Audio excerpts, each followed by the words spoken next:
Joe Biden's presidential campaign released an ad targeting Republicans who supported Nikki Haley in her losing primary against Donald Trump. "If you voted for Nikki Haley, Donald Trump doesn't want your vote," the president's campaign ad says. The ad shows clips of Trump disparaging Haley, the former South Carolina governor who was ambassador to the United Nations when Trump was president but fought on the longest of his opponents for the Republican nomination this year. Insults quoted include "bird brain," Reno, Republican in name only, "she's gone crazy," "a very angry person," "not presidential timber," and "she's gone haywire." "I don't need votes from Haley's supporters," Trump is shown to say, adding, "I have all the votes we need." Michael Tyler, communications director for Biden's campaign, said, "Donald Trump has made it crystal clear he doesn't want support from voters who cast their ballot for Nikki Haley, so let us be equally clear, there is a home for everyone on this campaign who knows Donald Trump cannot be back in the White House." Joe Biden is building a broad and diverse coalition of voters who want more freedoms not less, who want to protect our democracy, and who want to live in a country that is safe from the chaos, division, and violence that another Donald Trump presidency would bring. The Biden campaign said it planned to spend more than $1 million to air the ad on digital platforms in battleground states, targeting Nikki Haley voters in predominantly suburban zip codes where she performed well against Trump.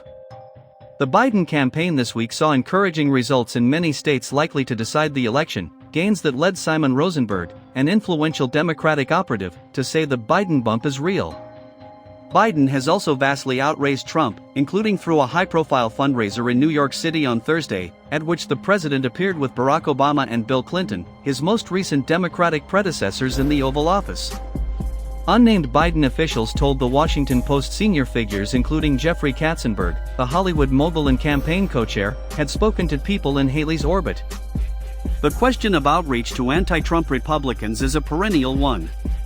The new Biden ad landed on the same day as a Politico column in which the influential Washington reporter Jonathan Martin chastised as political malpractice a failure to reach out to influential anti-Trump Republicans.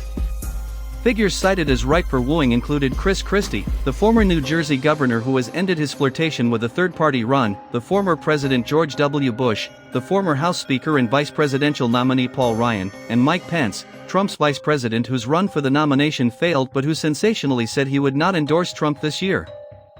Another anti-Trump Republican, the Utah senator and 2012 presidential nominee Mitt Romney, told Martin, "Biden has not asked for my support.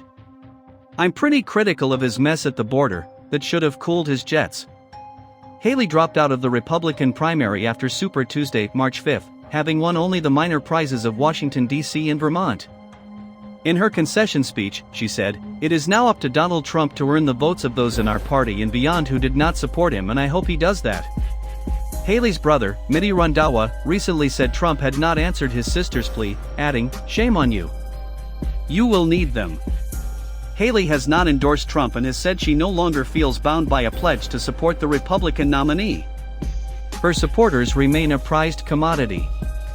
Polling shows them roughly equally split when it comes to choosing Trump or Biden. Haley has won a little more than 21% of votes in the Republican primary so far, with a high point in losing contests of more than 43% in New Hampshire. She fared less well where Democrats and independents could not vote but still highlighted Trump's vulnerability in his own party. Legally, the former president faces unprecedented jeopardy, including 88 criminal charges and multi-million-dollar penalties in civil suits. Political donations have been funneled into paying legal bills now topping $100 m. Politically, Trump must repel Democratic efforts to attract independents and moderates, particularly women opposed to Republican attacks on reproductive rights.